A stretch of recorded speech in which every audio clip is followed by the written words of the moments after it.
حضرت عائشہ صدیقہ بیٹی فرماتا میں صحن میں کام کر رہی تھی، میرے دروازے پہ دروازے پہ دستک ہوئی، میں نے کہا کون؟ کہا خاتون میں ہوں۔ میں نے کہا اندر آ جائیے۔ فرماتی حضور اندر بستر پہ لیٹے ہوئے تھے۔ حضرت عائشہ صدیقہ فرماتی حضور بستر پہ لیٹے تھے، ایک خاتون گھر میں آئی، بال سفید، کمر جھکی ہوئی تھی، اور اس نے یوں آنکھوں پہ ہاتھ رکھا تھا۔ بڑے بوڑھے رکھتے ہیں نا ہاتھ آنکھوں پہ، جب نظر کمزور ہوتی تو یوں دیکھتے۔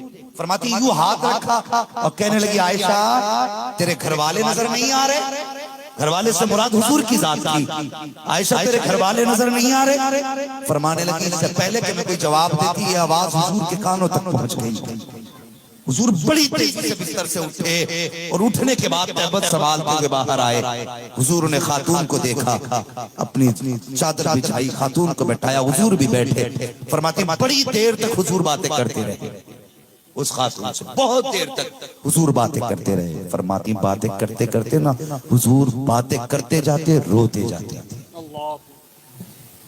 حضور باتیں کرتے جاتے روتے جاتے تھے۔ اما عائشہ صدیقہ فرماتی جب بات ہوتی رہی اس کے بعد حضور نے فرمایا عائشہ کہ میں نے کہا جی یا رسول اللہ، کہا گھر میں کچھ کھانے کو ہے؟ میں نے کہا ہاں یا رسول اللہ، کہا لاؤ جو بھی ہے۔ فرماتی گھر کے اندر کھجور رکھے تھے، میں نے ایک پیالے میں کھجور پیش کر دیے، کہا پھر ایک پیالہ دودھ کا تھا، میں نے وہ بھی پیش کر دیا۔ حضور فرماتے عائشہ گھر میں کوئی کپڑا ہے؟ کہنے لگی یمن کی حریر کی چادر رکھی ہوئی تھی، میں نے وہ بھی لا کے پیش کر دی، حضور نے وہ بھی دے دی۔ اس کے بعد کہا عائشہ کچھ اور ہے؟ کہا ہاں حضور کچھ درہم رکھے ہوئے ہیں جو مال غنیمت میں آپ کے حصے میں آئے ہیں۔ فرمایا وہ بھی لا کے دے دو، کہا میں نے وہ بھی دیا، حضور نے وہ بھی اس خاتون کی گود میں ڈالے۔ اللہ اکبر۔ فرماتی جب خاتون جانے لگی تو حضور روتے ہوئے اس کو رخصت کرنے گئے۔ فرماتی کہ بس میرے دل میں خیال تھا، میں سوچنے لگی کہ حضور جب آئیں گے نا شام میں بیٹھیں گے تو میں حضور سے ساری بات پوچھوں گی، یا رسول اللہ یہ خاتون کون ہے جس کے لیے آپ نے اپنی چادر بچھا دی اور اس کے بعد بیٹھ کر کے دیر تک باتیں کرتے رہے اور جس کی آنکھ میں آنکھ ڈال کے آنسو بہاتے رہے۔ فرماتی میں اپنے کام میں تھی، حضور بستر پہ جا کے لیٹ گئے، میرے دل میں خیال آیا جب رات کو حضور بستر پہ بلائیں گے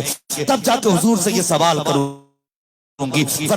فرماتی کہ میرے دل میں خیال تھا کہ حضور سے پوچھوں گی خاتون کون ہے۔ فرماتی اچانک اندر سے ہچکیوں کی آواز آنی شروع ہوئی، میرے حضور کے رونے کی آواز آئی۔ فرماتی کام چھوڑ دیا میں نے، چھلانگ لگائی، حضور کے بستر پہ پہنچ گئی۔ میں نے جا کے محبوب کو دیکھا تو محبوب نے یوں اپنے دونوں ہاتھ رکھے ہیں اور حضور اس درد کے ساتھ رو رہے ہیں کہ حضور کا تکیہ آنسوؤں سے تر ہو چکا ہے۔ میں نے محبوب کے چہرے سے ہاتھ ہٹائے، اللہ اکبر۔ فرماتی ہے کہ حضور کی کلائیاں بھی تر تھیں آنسوؤں سے، حضور کا چہرہ بھی تر تھا آنسوؤں سے، تکیہ بھی تر آنسوؤں سے۔ میں نے کہا یا رسول اللہ میرے ماں باپ قربان ہو جائے، آقا جی بتائیے تو صحیح یہ آنسو کس لیے ہے؟ فرماتے حضور اٹھ کے بیٹھے، فرمانے لگے عائشہ مجھ سے پوچھنا چاہتی تھی کہ یہ خاتون کون ہے جس کو میں نے چادر پہ بٹھایا، مجھ سے یہ پوچھنا چاہتی تھی اس خاتون سے رشتہ کیا ہے؟ فرماتے سنو عائشہ یہ میری خدیجہ کی سہیلی تھی، جب یہ خدیجہ کی زندگی میں آتی تھی تو جتنا آج میں نے کیا ہے اتنا خدیجہ کیا کرتی تھی۔ کہا یا رسول اللہ روئے کیوں؟ فرماتے جب اس کا چہرہ دیکھا